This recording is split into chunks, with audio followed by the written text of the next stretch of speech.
चलिए, तो कक्षा 10वीं के अंदर अपन वैदिक गणित के अंदर घनफल निकालना सीख रहे हैं वैदिक विधि के द्वारा। वहां पे अपन ने 8वां और 9वां प्रश्न कर लिया है और 8वां 9वां प्रश्न आपने आधार विधि से घनफल निकाला है। अब 10वां और 11वां प्रश्न करेंगे जिसके अंदर आपको उपाधार विधि का इस्तेमाल करना पड़ेगा, क्योंकि यहाँ पे आपके उपाधार अंक भी निर्धारित करना पड़ेगा। तो देखिए, सबसे पहले 32 है, इसका आपको घनफल निकालना है। तो घनफल निकालने के लिए इसका आधार निर्धारित कर लेते हैं। आधार आप देखिए 2 डिजिट है, तो इसका जो आधार है वो क्या हो जाएगा, आधार हो जाएगा 10। अब आपको 10 का गुणा किससे करें कि ये 32 के नजदीक आए, यानी 30, या तो 10 होगा, 20 होगा, 30 होगा, 40 होगा, इस ढंग से आपके संख्या के करीब आपको अंक मिलेंगे।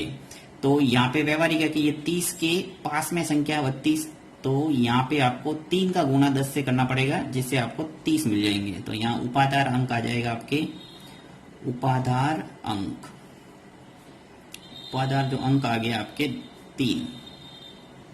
अब देखिए, जैसे मान लो ये 42 होता तो उपाधार अंक कितना हो जाता, 4, क्योंकि 4 का गुणा 10 से करते तो क्या आ जाता, 40।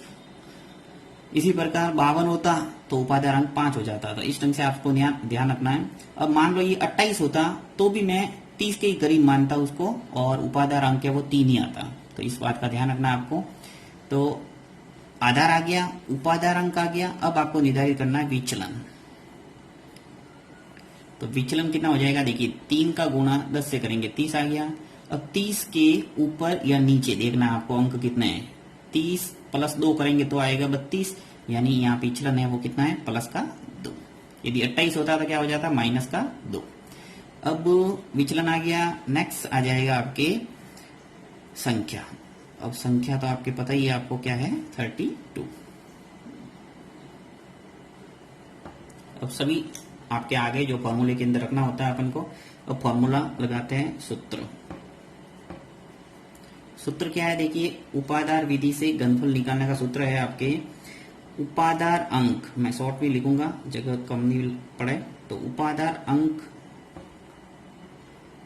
उपा लिखा है, इसका अर्थ है उपाधार अंक। और उपाधार अंक के ऊपर घात लगाना है 2, फिर ब्रैकेट संख्या प्लस 2 इंटू विचलन। विचलन की जगह वी लिख रहा हूं, सिर्फ पूरा लिखना है आपको।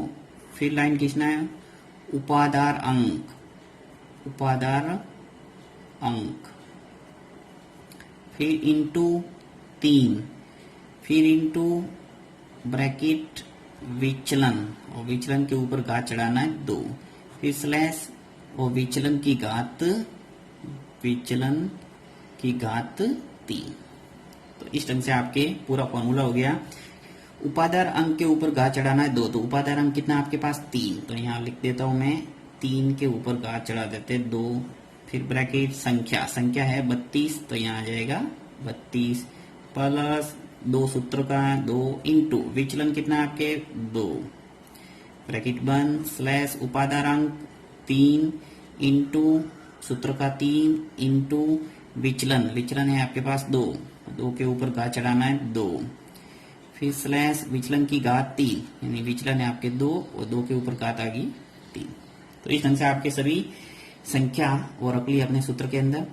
अब इनको सॉल्व करना है। तो 3 के ऊपर घात 2 यानी 3 इंटू 3 करना है। तो 3 इंटू 3 कितने हो जाएंगे, 9, ब्रैकेट, ब्रैकेट के अंदर सॉल्व करना। देखिए 2 इंटू 2 पहले करेंगे और फिर करेंगे जोड़। तो 2 इंटू 2 कितने हो जाएंगे, 4, और 32 और 4 मिलके कितने हो गए, 36। यहाँ पे थोड़ा सावधानी रखना, बहुत जने जल्दी जल्दी परीक्षा के अंदर क्या कर लेते हैं, 32 और 2 जोड़ देते हैं पहले 34, और 34 इंटू 2 करेंगे सीधा, और 68 लिखेंगे यहाँ। परंतु बोर्ड मार्क्स के रूल के हिसाब से आपको ध्यान रखना है, प्लस, और जब गुणा है तो पहले गुणा होगा उसके बाद प्लस होगा। फिर लाइन खींचना है। अब यहाँ पर भी देखिए, यहाँ सभी गुणा ही है, तो गुणा कर दो सभी। 3 इंटू 3 कितने हो गए, 9, और यहाँ पे 2 इंटू 2 कितने हो जाएंगे, देखिए 2 के ऊपर घात 2 है, तो 2 इंटू 2 कितने होंगे, 4। तो 9 का गुणा है वो किससे करना है, 4 से। यहाँ आ जाएगा अपने 36, 9 चौके 36।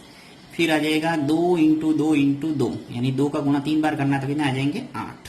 तो इस ढंग से आपके सभी गुणा हो गए। अब 9 का गुणा 36 से कर लेते हैं। तो 9 का गुणा 36 से करेंगे तो क्या आ जाएगा अपने 324। ये गुणा करके देख लेना आप, 36 का गुणा 9 से किया मैंने। अब 36 ऐसा का ऐसा लिखा है और ये 8 ऐसे के ऐसे।